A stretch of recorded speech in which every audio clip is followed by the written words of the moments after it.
RWA के अंदर क्या धांधली होती है क्या किसी को नहीं मालूम? मैं पूछूं कि उनको कौन कौन फंड करते हैं? मैं बताऊं कि कितने बिल्डर्स के साथ उनका क्या रिश्ता नाता है? और आम आदमी पार्टी मैं घोषित तौर पे कह रही हूँ एक छटी हुई बदमाश और गुंडा पॉलिटिकल पार्टी है। कुछ पैनलिस्ट को बदतमीजी करने की आदत होती है। पार्टी को गाली दे रही हैं, मैं भी गाली दे सकता हूँ। गाली दूंगी मैं जनता हूँ। गुंडों टेलीविजन कैमरा पे नहीं होगी तो इससे कितनी गालियां आपको सुनने को मिलेंगी? आप दंगे करवाए, आपके विधायक दंगों में लिप्त हो और ऐसा है आपको उससे बहुत आगे है। दिल्ली में जो माफिया चल रहा है भूमि के नाम पर, उस पर आवाज उठाए।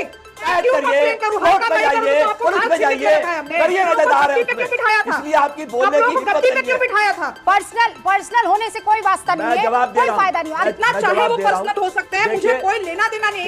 इन लोगों की राजनीतिक हैसियत, इन लोगों की वाचिक।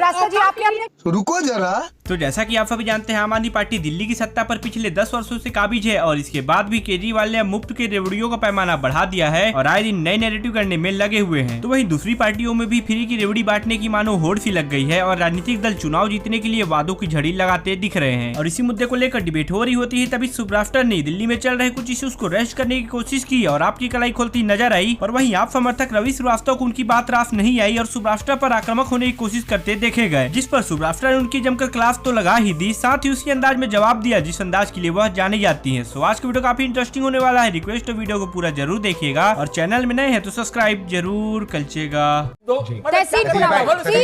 यूनिट बिजली, महिलाओं को 2500 रुपए, राशन का किट फ्री, 500 रुपए में सिलेंडर, 25 लाख तक इलाज फ्री। मतलब कुछ चीजें देखिए, कुछ डेवलप्ड कंट्रीज है वहां पर कुछ आपको ऐसी बुनियादी सुविधाएं मिलती है और फ्री में मिलती है। एजुकेशन हो गई, मेडिकल हेल्थ हो गया, इंश्योरेंस हो गया, हेल्थ इंश्योरेंस, ये सब चीजें समझ में आती है। लेकिन एक देश जो डेवलप कर रहा है 2047 तक उसे अपने आप को साबित करना है कि वी आर डेवलप्ड नेशन, वहां ये फ्रीबीज वाली पॉलिटिक्स कितनी जायज है। लेकिन दुर्भाग्य से हमारे मुल्क में जितनी भी पॉलिटिकल पार्टीज, सारी पॉलिटिकल पार्टीज, भाजपा, आम आदमी पार्टी, कांग्रेस, शुरू की आम आदमी पार्टी ने, वो हमारे देश की इकोनॉमी को इस वक्त बर्बाद करी। और तहसीन जी ने बहुत बड़े बड़े मुद्दे गिनाए जो बहुत जरूरी हैं और उन मुद्दों पर ही बात होनी चाहिए, क्योंकि मेरा मानना है कि अगर हम दिल्ली के अगर हम भारत के शीर्ष जगह दिल्ली में बैठ करके अगर quality of politics, quality of life, quality of nutrition पे बात नहीं कर रहे तो मैं धता बताती हूँ आम आदमी पार्टी की ऑल्टरनेटिव पॉलिटिक्स का। And I am sorry to say यहाँ पे भाजपा को लेकर के या कांग्रेस को लेकर के उन दोनों को गालियां देना बहुत आसान है, पर आज असली गाली के हकदार ये लोग हैं जो 10 साल तक जिन्होंने झांसा दिया, पब्लिक को ये झांसा दिया कि हम नई राजनीति करेंगे। भाई महिलाओं के लिए मैं आपकी बात से इत्तेफाक रखती हूँ रुबिका जी कि वी आर वुमेन हु से कि हम सब इक्वल है, सही बात है। लेकिन क्या आप जिस सीट पर बैठी हैं रुबिका जी, मैं आपसे भी पूछ रही हूँ, जो जिस कॉर्पोरेट ऑफिस में आप जिस सीट पर बैठी हैं, is it comfortable for postmortem women? ये बहुत बड़ी बहस है, मैं इस बहस में नहीं जाना चाहती। मेरा सिंपल सा मानना यह है कि अगर आप राजनीति कर रहे हैं, RWA के अंदर क्या धांधली होती है क्या किसी को नहीं मालूम? क्या आपको नहीं पता कि दिल्ली में प्रॉपर्टी प्राइसेस जिस तरीके से एस्केलेट कर रहे हैं उसके पीछे क्या क्या कारण है? सीधे आप फ्रंट पूछते हैं लोग, आप व्हाइट में कितना दे रहे हैं और ब्लैक में कितना दे रहे हैं। This is the reality of Delhi. Arvind Kejriwal ने आज तक मुंह खोला? मैं पूछूं कि उनको कौन कौन फंड करते हैं? मैं बताऊं कि कितने बिल्डर्स के साथ उनका क्या रिश्ता नाता है?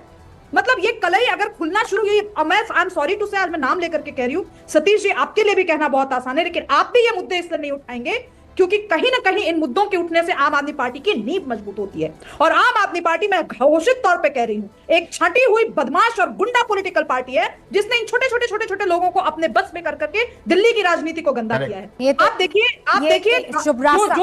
एक मैं अंतिम, मुझे पता है इसके बाद इतनी चिल्लपों होगी कि ये बात नहीं जा पाएगी। आप जिन महिलाओं को 2100 रुपए देने की बात कर रहे हैं, अरे कोई चिल्लपो नहीं होगी। आप कुछ पैनलिस्ट को बदतमीजी करने की आदत होती है। कुछ पैनलिस्ट को बोलने की आदत होती है। जिस तरह से ये पार्टी को गाली दे रही हैं, मैं भी गाली दे सकता हूँ। गुंडों टेलीविजन कैमरा पे नहीं होगी तो इससे कितनी गालियां आपको सुनने को मिलेंगी? रवि श्रीवास्तव जी, आपके शुभ्रास्ता, एक सेकंड, आपके मुंह से मैंने 10,000 मर्तबा सुना है कि भारतीय जनता पार्टी गुंडों की पार्टी है, भारतीय जनता पार्टी बलात्कारियों की पार्टी है। आज फिर आपने दोहरा दिया, लेकिन यही बात शुभ्रास्ता ने जब कह दी तो आपको लगता है कि वो बदतमीजी कर रही है, बदजुबानी कर रही है। आप लोगों को 100 खून माफ है। आप दंगे करवाए, आपके विधायक दंगों में लिप्त हो और मैं आपको स्वतंत्रता आप छीनना चाहते हैं। आपको भाजपा के बारे में कुछ सुनना पसंद नहीं है, ये मुझे मालूम है। मैं उस गुंडे का नाम मुझे मालूम है कि आपको भाजपा के बारे में कुछ सुनना पसंद नहीं है। आपका भाजपा से क्या रिश्ता मैं नहीं जानता, मैं अपनी पार्टी की बात करता हूँ। कोई भी इस देश में अगले 25 साल 30 साल तक ऑल्टरनेटिव पॉलिटिक्स का नाम लेने से डरेगा। और इसका तीन बार इस दिल्ली की जनता ने अरविंद केजरीवाल पे अपना विश्वास जताया है, चाहे वो असेंबली हो चाहे वो एमसीडी हो, ये जनता प्यार करती है अरविंद केजरीवाल को। ध्यान रखिए, आप लगातार आपको आपकी सोच जहां तक है अरविंद केजरीवाल उससे बहुत आगे है। दिल्ली में जो माफिया चल रहा है भूमि के नाम पर, उस पर आवाज उठाए? क्या आपको मालूम है कि दिल्ली में साबित करिए, आपने आवाज उठाई, कंप्लेंट करिए, शिकायत करिए, कोर्ट में जाइए, पुलिस में जाइए, करिए ना जाकर के, बोलिए ना आप जाकर के। आपकी हिम्मत नहीं है बोलने की, क्योंकि आप खुद हिस्सेदार हैं उसके अंदर। क्यों भाई? आप खुद हिस्सेदार हैं उसमें, इसलिए आपकी बोलने की हिम्मत नहीं है। क्यों बिठाया था? नहीं, दोनों लगातार बोल रहे हैं। करिए ना, आप जाकर शिकायत करिए ना, आप में हिम्मत है तो। पर्सनल होने से कोई वास्ता नहीं है, कोई फायदा नहीं। आप जवाब दीजिए। मुझे कोई फर्क नहीं पड़ता रेखा जी, ये जितना चाहे वो पर्सनल हो सकता है, मुझे कोई लेना देना नहीं। इन लोगों की राजनीतिक हैसियत, इन लोगों की वाचिक जी आपने अपनी बात रख ली है। ओके, अब मैं आगे बढ़ रही हूँ। कि जो बुनियादी सुविधाएं हैं वो देने की बात इस देश में सबसे पहले किस आदमी ने शुरू की, मुझे उसका नाम चाहिए। फ्री बीस की बात करते हैं आप, यहां पर तमिलनाडु के अंदर कुकर, टीवी, पता नहीं क्या क्या चीजें 25 साल पहले बांटी जाती थी, तब किसी ने फ्री भी नहीं बोला। आज जो बेसिक है, शिक्षा, स्वास्थ्य, इलाज, उसके ऊपर अगर कोई कुछ कर रहा है तो इन्हें दर्द हो रहा है, क्योंकि ये उनका माफिया पाओ। अरविंद केजरीवाल ने आके सबसे पहले 2015 में इन चीजों की शुरुआत की है। हम आज मुंबई में बैठ करके गरीबों को मदद देना, गरीबों की मदद करना, देश का कोई गरीबों को मदद देने के लिए नहीं बोलेगा। बिल्कुल। मुझे बताइए, नहीं आप मेरे ज्ञान को 200 यूनिट फ्री बिजली क्या सिर्फ गरीबों के लिए है? हाँ, किसके लिए है बताइए? किसको दे रहे हैं? क्यों दे रहे हैं? बिल्कुल, जो गरीब है, मिडिल क्लास है, लोअर मिडिल क्लास है, उसके बताइए मुझे। जो 200 यूनिट या 300 यूनिट फ्री, नहीं आप मुझे बताइए कितने गरीबों को दे रहे हैं? खर्च करता है। और नहीं आप लेयर बताइए ना मुझे। आप ये बताइए कि ये गरीबों के लिए है, हाँ, और कितना कमाने वाले जो हैं या जो इतना कमा रहे हैं उससे निचले जो लोग हैं उन्हीं को ये 300 यूनिट फ्री बिजली मिलेगी? क्या ऐसा कुछ है? आपने तो फ्री में बांट दिया है। जो दे सकता है वो करोड़पति है, वो भी लखपति है, वो भी जो जितना कमाए 300 यूनिट फ्री मिलेगी बिजली। क्यों किसने शुरू किया ये, और क्या जरूरत है शुरू करने की? 300 यूनिट आपको मिल रही होगी, 200 यूनिट की बात है। 200 यूनिट के ऊपर फुल रेट लगता है बिजली का। अरे मैं कह रही हूँ 200 यूनिट क्यों दे रहे हैं आप फ्री? क्या वजह है फ्री? 200 यूनिट, हाँ, क्यों 200 यूनिट फ्री दे रहे हैं? 200 यूनिट जो है वो एक गरीब आदमी, उसको जो बेसिक चाहिए, मिनिमम सुविधा चाहिए, वो मिलनी चाहिए। बिजली हो, पानी हो। अरे मुझे लेयर बताइए ना। आप ये कहिए कि हम महज उन्हीं लोगों को दे रहे हैं, यात्रा हो से मिलना चाहिए। हम महज उन्हीं लोगों को दे रहे हैं। कल को तो आप कह रहे थे कि नहीं, ये सांसद साहब बैठे हुए हैं, इनको भी मिल रही होगी 200 यूनिट फ्री बिजली, ये जो विधायक बैठे हैं इनको भी मिल रही होंगी, बीजेपी के लोगों को भी तो वैसे ही मिलती है। उन्हें तो सरकार देती है। केजरीवाल खुद बताते हैं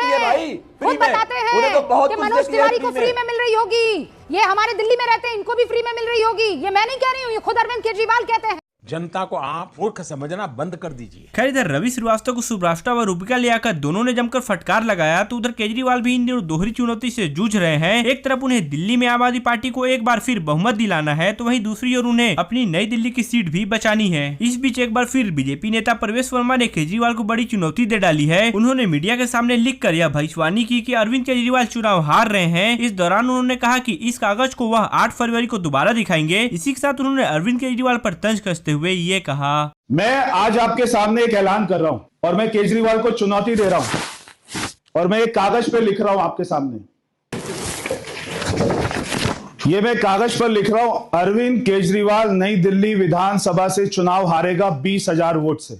ये मैं सारी दिल्ली की जनता को कह रहा हूं, चाहे आप पूरी पंजाब की सारी पुलिस ले आओ, पंजाब की अपनी पूरी पार्टी ले आओ, मगर नई दिल्ली विधानसभा के लोग आपकी हकीकत को जानते हैं। ये स्थानीय लोग अपने दर्द को महसूस करते हैं जो उन्होंने 11 साल तक झेला है। ये मैं आपके सामने लिखा है और 8 तारीख को जब यहाँ से दिल्ली का परिणाम आएगा, ये मैं आपको कागज दोबारा से दिखाऊंगा। अरविंद केजरीवाल नई दिल्ली विधानसभा से चुनाव हारेगा 20,000 वोट से। तो उधर पीएम मोदी ने अपने लोकप्रिय कार्यक्रम मन की बात में महाकुंभ को लेकर बड़ी बात कही है। इस दौरान उन्होंने प्रयागराज में चल रहे महाकुंभ युवाओं के आगमन का जिक्र करते हुए कहा कि महाकुंभ का श्री गणेश हो चुका है। चिरस्मरणीय जन सैलाब, अकल्पनीय दृश्य और समता में समरसता का असाधारण संगम दिखाई दे रहा है। उन्होंने आगे कहा, इस बार कुंभ में कई दिव्य योग बन रहे हैं। ये उत्साह विविधता में एकता का है। संगम की रेत पर पूरे भारत ही नहीं बल्कि विश्व के लोग जुट रहे हैं। हजारों वर्षों से चली आ रही परंपरा में कहीं भी भेदभाव नहीं है, जातिवाद नहीं किया जा रहा है। इस दौरान उन्होंने खुशी जाहिर की और संतोष जताया कि महाकुंभ में युवाओं की बड़ी भागीदारी दिख रही है। ऐसे वीडियोस के लिए और हमारे साथ जुड़े रहने के लिए चैनल को सब्सक्राइब जरूर कीजिए।